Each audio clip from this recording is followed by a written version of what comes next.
In this video, I'm going to give you 5 tips to create an irresistible call to action. A strong call to action is the difference between a page that converts and one that falls flat. So the first tip to create an irresistible call to action is to have a call to action on every page, not just your home page, but also your blog posts, in your emails, and really any Facebook post or any marketing content that you do. Because everything that you write should have a call to action. After all, you're creating that piece of content for a specific reason.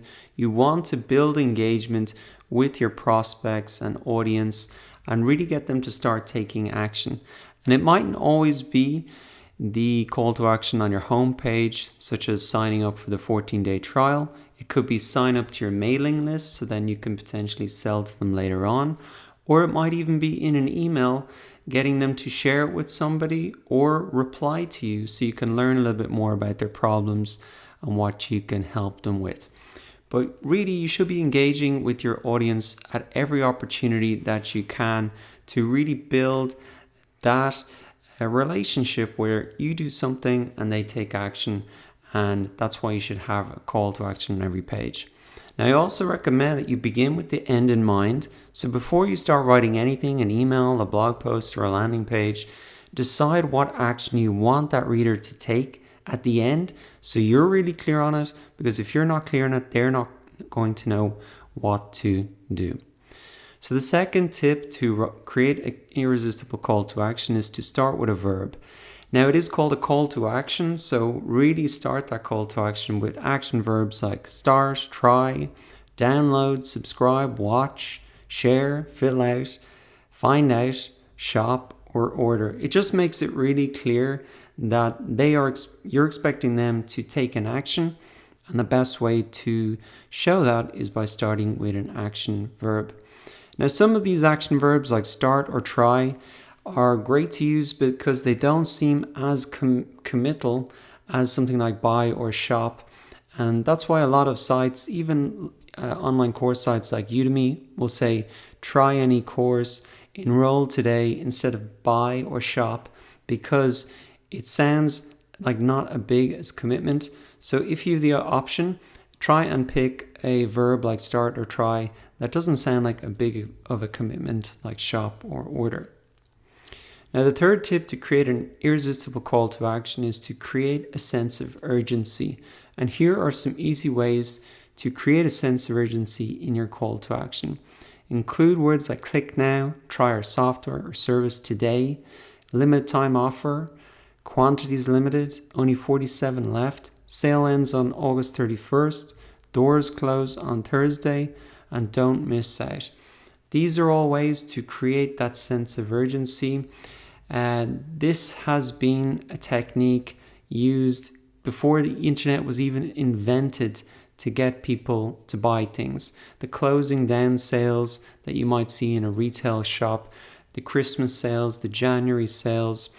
People know that there's a deadline there, and that really encourages them to buy because it creates that sense of urgency.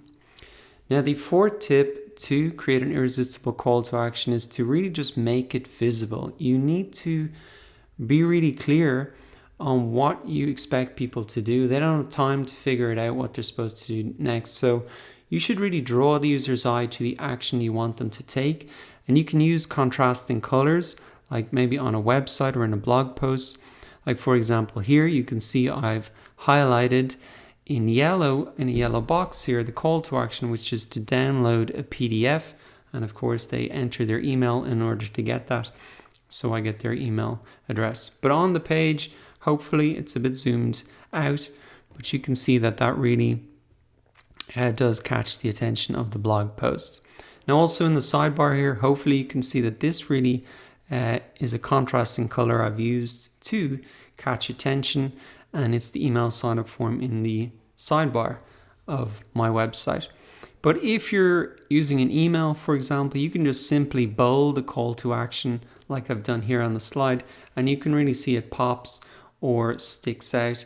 Another tip for emails as well is actually paste the full link into the email. When people see links, they automatically know that they're supposed to click on them And I would recommend you paste the full link in rather than say click here, because if you just have click here, it can really get lost. It's easy to miss.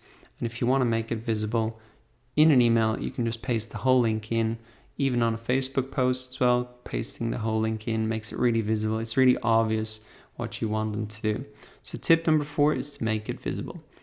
Now tip number 5 is to minimize the risk. If you want to really reduce people's fears and hesitations, you should minimize the risk and really make it easy for them to say yes.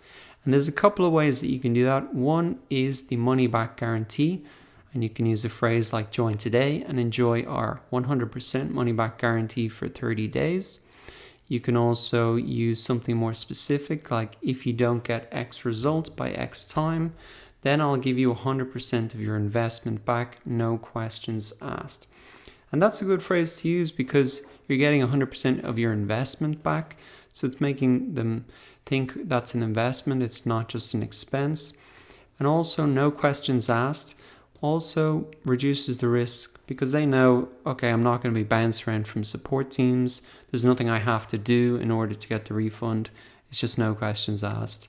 And so that's often a good little phrase to put in to minimize the risk.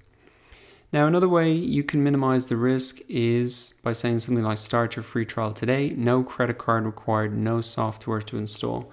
So the risk is not just in terms of their money, but it's also their time and effort. So if you say there's no credit card required, that means they won't have to cancel it or remember to cancel it later on. And there's no big installation process, which really means there's no risk of their time and wasting it. Another phrase that can be good to use is something like download and get started today. Sign up in just 60 seconds, get approved in just 8 minutes is another thing I've seen. And those specific time numbers really minimize the risk and say, okay, I'm not going to be doing this for the next 2 hours. I can get this done quickly and it's going to be quick to get going. So that wraps up the 5 tips to create an irresistible call to action. So really what you need to do is be sure to use all these 5 tips when writing your next call to action. Remember that a strong call to action is the difference between a page that converts and one that doesn't. So take this seriously and apply those 5 tips to your next call to action.